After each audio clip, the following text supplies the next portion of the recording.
Janice was packing her bag while her husband, Asher, lounged on the couch, exhausted from a long day at work. She felt a pang of disappointment that they couldn't take this trip together, but she remained hopeful that they'd have the chance to travel as a couple in the future. This time, Janice had decided to go on a vacation with her close friend Camila, as their schedules had aligned better than hers and Asher's. Unfortunately, Asher's job had been particularly demanding in recent months. With several specialists leaving the company, the remaining team had been burdened with their workload. Hiring new staff was proving to be a slow process, leaving Asher no option but to push through the chaos. Taking time off simply wasn't feasible for him at the moment. Despite the situation, Janice refused to let it discourage her. Her resilient nature pushed her to find solutions instead of dwelling on problems. After discussing it with Camila, they quickly selected a hotel, booked their tickets, and finalized their travel plans. The days leading up to her trip passed in a whirlwind of preparations. While Janice was away, Asher made sure to keep in touch with her every day. Their calls and messages kept them connected, even with the distance between them. His hectic work schedule also left little room for him to dwell on the loneliness. When Janice returned from her trip, she seemed radiant. The holiday had done her wonders, and Asher couldn't help but notice her relaxed demeanor. To celebrate her return, they dined at a cozy local restaurant, enjoying each other's company. However, life quickly resumed its usual pace. Janice returned to work, and their time together was once again limited to mornings and evenings. Despite the routine, their bond remained strong. One day, Asher finished work earlier than usual and found himself standing at their apartment door before his typical end-of-day routine. As he retrieved his keys, he was startled by a voice behind him. "Excuse me," a young man called out, holding a massive bouquet of flowers. "Is this apartment number 50? I have a delivery for Janice. Do you mind taking it for her?" Still processing the unexpected encounter, Asher nodded and accepted the bouquet. The arrangement was striking, snow-white lilies arranged beautifully. As he stepped inside, curiosity got the better of him. He rummaged through the flowers, searching for a note, only to find nothing. When Janice returned home later that evening, Asher handed her the bouquet. She appeared equally puzzled. "Who could have sent these?" she asked, examining the flowers as if the answer might magically appear. It seemed that the courier had indeed delivered the bouquet to Janice. Asher observed her reaction closely, half expecting her to recognize the sender. However, her surprise appeared just as genuine as his. She held the flowers, considering them thoughtfully. "This must be some kind of mistake. It's not my birthday today," she said, furrowing her brow. "But the courier mentioned your name and this apartment number," Asher replied, his tone measured. "I don't know if it bothers you, but you can keep them if you like. I just wonder who sent them." "I have no idea," Janice murmured, setting the bouquet down with a mix of confusion and discomfort. As the days went by, Asher began to notice something unusual. Janice was spending a lot more time on her phone, constantly messaging someone. Whenever he asked about it, she would brush off his questions, claiming she was chatting with her girlfriends. Yet something felt different. In the past, she'd leave her phone lying around carelessly, but now she kept it with her at all times, almost guarded. Driven by curiosity, Asher waited for an opportunity to investigate. One evening, while Janice was in the shower, he picked up her phone and began scrolling through her messages. There was nothing incriminating, no mysterious exchanges or unfamiliar contacts, but one thing stood out. She hadn't texted her girlfriends in days. So, who was she communicating with so frequently? The mystery deepened until one evening, when Janice was cooking dinner. Asher was seated at his computer, reading, when the doorbell rang. They weren't expecting anyone, so Asher got up to answer it.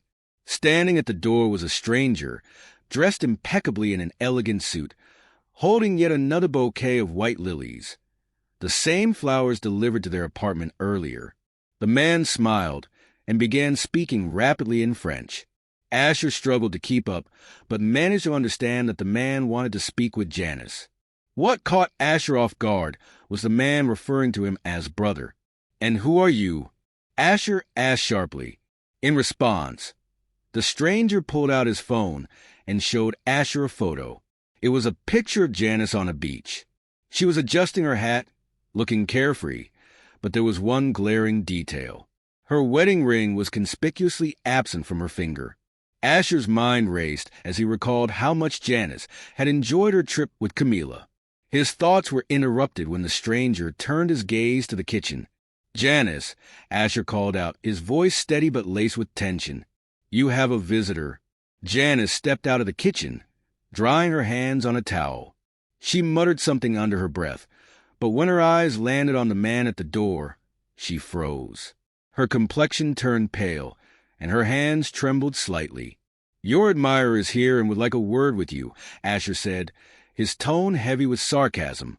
The man's face lit up as he saw Janice, but her discomfort was evident. She took a step back instinctively when he offered her the flowers. "Asher, I don't know who this is," she said carefully, her voice shaking. The foreigner continued speaking in French, seemingly oblivious to her denial. Then, his eyes shifted to her hands, lingering on her bare ring finger. His expression darkened as he glanced at Asher's hand and put the pieces together. The warm, charming demeanor he displayed moments ago vanished. He began shouting at Janice, his words harsh and accusatory, though much of it was incomprehensible to Asher. The man threw the flowers to the floor, his frustration boiling over. Janice, though visibly shaken, tried to calm him down, speaking in a low voice. Her efforts were futile. The man continued his tirade, making a scene in the doorway before finally storming out of the apartment, slamming the door behind him. The room fell into an uneasy silence. Asher turned to Janice, his expression a mix of confusion, hurt, and anger. "Janice," he said, his voice quiet but firm. "Explain. Now." Janice looked pale and visibly shaken. Her confusion was evident, but she didn't attempt to deny or dismiss the incident as a misunderstanding. The reality was painfully clear. She had started a vacation affair.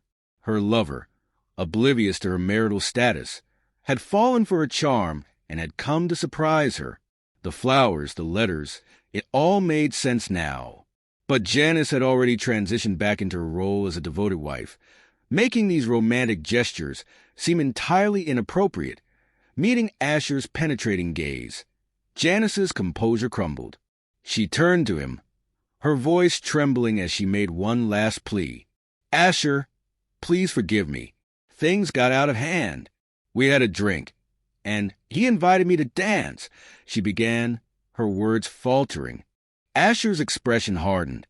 "I see. So that's why you preferred texting over calling, isn't it? I suppose it wasn't your girlfriends you were messaging. It was Camila replying for you, wasn't it?" His voice was laced with biting sarcasm.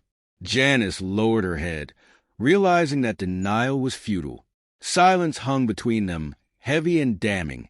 Asher's voice was ice cold when he finally spoke again. "Just go. Get your stuff and leave." Janice looked up, a flicker of defiance crossing her face. "I have rights to this place too," she said, her tone shifting from sorrowful to assertive. "Everything's been legally settled," Asher shot back. "You've got 10 minutes. He tapped his watch, his patience visibly fraying.